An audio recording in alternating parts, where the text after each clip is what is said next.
нэг үхрийн дөрөхөр 1000 үхрийн дөр гэж манай нэг ангийн болж идэхгүй нөхдүүд янз бүрийн хэрэг төвг сахилахгүйдгаар бүх банд нар босс гэж яаж ирсэн манай багш маа энэ ярьж болохгүй юм байна үгүй одоо болохгүй зү юм ярьж 10 жил өнгөрсөн одоо мөн тийм зүтгэж шанаа авч ирсэн цээжчэг аваад тэгээд алдсан тоогоор нь хүүхдийн гарын дээр манай багш нэг удаа зогч ирсэн нэг удаа задуулж ирсэн найз руугаа ирж байгаа тэгээ багштай ирээд ууралж байгаа гэх юм. Жохон байхад даалгавар маалгаараа ихгүй нэг хогийн юмнаас олж зодоол гэсэн. Ер нь үгүй мэнэ. Хичээл ихгүй нь ангид өмөлөд байна. Тэгээл зодоолч. Ер нь нэг ангид нэг амар юу хөвгтөд идэв шүү дээ. Амар хөвчлөлтөө хөвгтөд. Яг тэр хөвгтөд тэгээд хичээл орж явахт юм ярьж мараал. Тэгээл инээлтж мэлт гинт инээлтж мэлтэл тэрнээс олол тохиолчихсон. Тэгэл олон багш задуулна. Хоцорлоо задуулна. Бэлтгэл таслаа задуулна. Тэмцээнд муу оролцлоо задуулна. Тий. Манай биеийн тээврийн багш баг төргийн багалзуур байсан амар багш байсан. Тэгээд зааланд хараалснаас болоод наад одоо энэ сорин байгаа амар суучихсан. Би чинь тэгээд эрэгтэй хөлтөдтэй нэлээд дандаа хэрэг тариад байдаг гэсэн юм уу? Тэгээл сайхан хамт зодуулаад хажуудлынхаа охинтойгоо юм яриад нээлтэлээжсэн чинь хурж ирснээр тас гэж баталтуулж илээ. Багштай бол зодуулж байгаагүй гэхдээ манай 10 жилд нэг тийм самбарын өмнө гаргаж байгаа дэвтэр урдаг багш байсан. Яагаад дэвтэр урдаг вэ? Ер нь бол манай сургуулийн бүх хүүхдүүдийн хүсэжсэн зүйл бол тэр багш битээ сүүлийн цаг ороостой л гэдэг. Яаж ч математик тэгээд бодлого бодож чадахгүй бол явахгүй. Тэгээд буруу бодох юм бол дэвтрийг урдаг. Тийм ээ.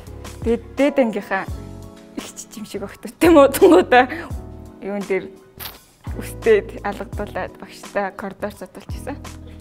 Амар жаргал өгсөн шүү дээ юу? Задуулчихсан. Амар бахархалтай гэж хэлсэн. Юунаас олж задуулчихсан? Гэтэ жоохон бахтал да гэрэн даалгаврыг өгөөд задуулчихсан.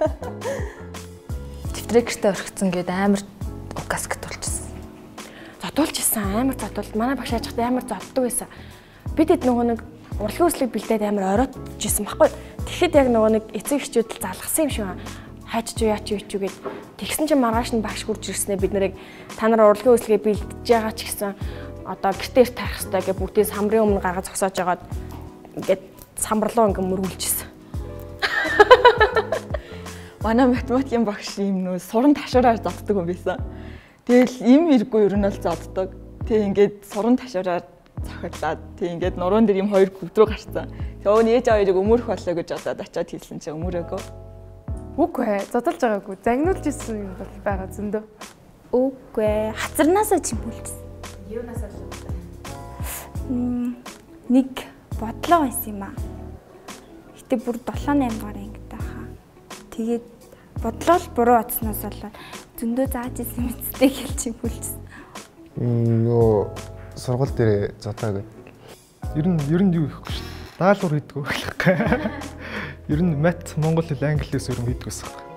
Тэгэл нэг зүгээр ингээд хоолны газар ингээд хоол ич суужгаад тэгээд ингээд миний ингээд хажуудах хүмүүс ингээд нэг багш юм аа ингээд муулаад ярьсан юм л та.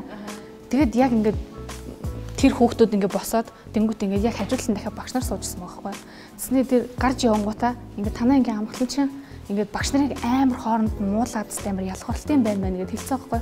Би явж ороод би биш штэ гэдэг ингээд царайгаа харуулсан чинь тэр дотроос ингээд сууж байхад би л хамгийн хүйтэн царайтай байсан юм шиг байна. Ингээд намайг муулаадсан ингээд очиод хэлсэн. Тэгээд би биш байсан байхгүй. Миний хажууд хүүхдүүд ингээд баахан ингээд ярьсан. Тэгээд намайг ингээд сургалтын албанд ингээд дуудаж оруулж ирснийг алхацсан багш. Тэгтээ хүн тэр би биш байсан.